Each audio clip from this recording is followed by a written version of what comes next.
Good morning, people on the YouTube. First, I want to kick off by thanking my new subscribers. I'm up to 24 now, and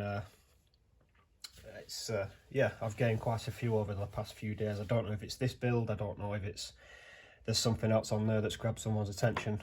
I'm not too sure, but either way, thank you very much. I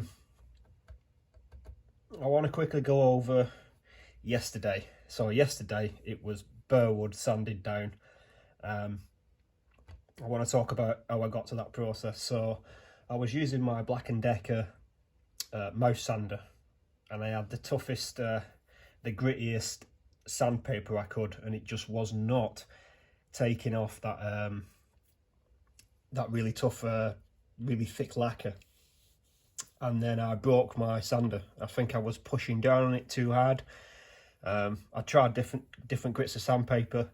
Nothing was touching it. So drastic measured time, I used an angle grinder and a flap disc, which took everything off.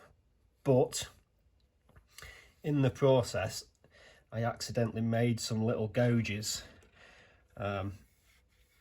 in the edges. I mean, it's not a showstopper. Still kind of smooth, but it's not got that sort of precise rotated finish. There's little boo-boos, only a few, they're not everywhere, but there's that. And also it was sort of burning the wood as well, and that's that. I learned the hard way, so eventually I started to use a face mask, because the powder that was coming off it, that lacquer, just smelled absolutely disgusting, and I knew it was just no good for me whatsoever. So face mask, coveralls definitely, because it just went everywhere. It just left a very fine layer of white stuff everywhere. So anyway, on to where we're at now. So originally I was going to use a light oak stain, but I checked out, shops like Hobbycraft and, B&Q, things like that. It turns out that wood stain's quite expensive. If you want a good quality wood stain, it's expensive stuff, and I am, after all, the budget guitarist. So, let's have a quick swig of my coffee. What happened next was a little bit crazy. I wanted the grain to pop. I wanted to be able to see the grain. I don't know what kind of wood this is. It's certainly a different kind of wood from the neck. I believe the neck is actually maple, but as for the body, I don't know. I'm not bothered now. It's a piece of wood. 4 pieces of wood glued together, shaped like a guitar. So anyway, I wanted the grain to pop, and I tried to mix some wood stains, water-based. I was using different food colourings, stuff I had in the kitchen, just lying around, trying to get, something I like the look of.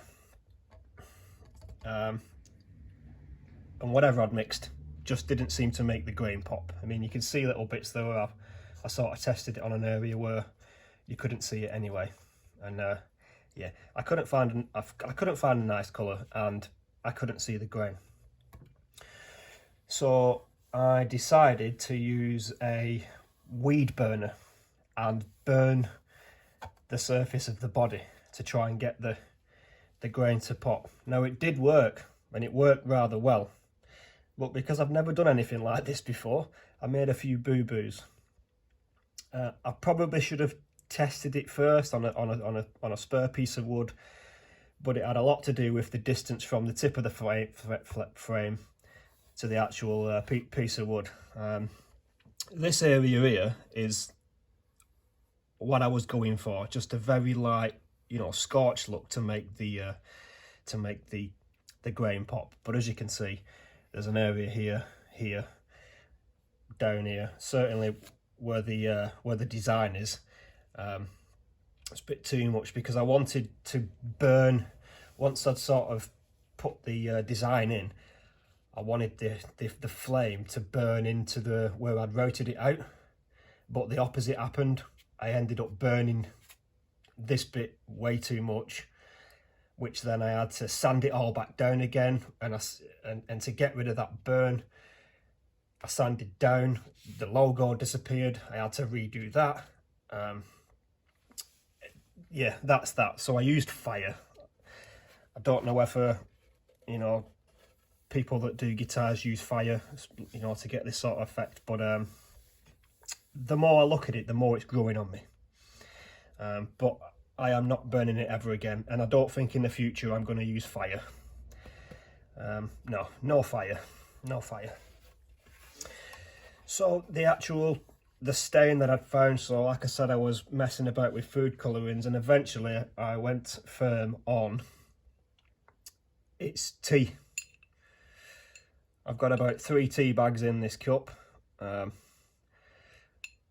boiling water, and just left it to sit for ages and started testing it on little areas, and then I quite like the colour of it. Now what's working really good at the minute is it's changing the colour of the guitar. It's making where I've scorched it look a bit more browner, so it doesn't look like it's properly being on fire, but it was actually on fire yesterday. And every time I use a sort of, you know, a layer of my tea wood stain, I let it dry and then I go over it with a fine sandpaper, and I've just been repeating that process now for the last day. Yeah, you can see here where I didn't have the I just had the fire too close. That's going to be covered anyway once the tuners are back on. Yeah. Another boo-boo though, what I completely forgot about when I was trying to, you know, burn it, if you like, was that the actual nut is made of plastic, and the ends of the plastic melted ever so slightly, so I am going to need to replace this nut, which is not a biggie. You know, I could even get a fancy Graphtec one that's ready cut and, you know, a good quality nut, and they're not expensive at all. Not expensive at all. So it definitely needs a new nut. Yeah, so today's job then, I'm just going to continue to bit of stain, sand it, make it smooth, just keep repeating that process until I'm happy. I mean, I think to my eye, it's almost there. It's like I said, it's growing on me. I am starting to like it now. Yesterday I hated it when I'd set it on fire. It just did not give me the the effect I was looking for. But I'm just going to keep working it today, and I shall keep you updated. Thank you very much for watching.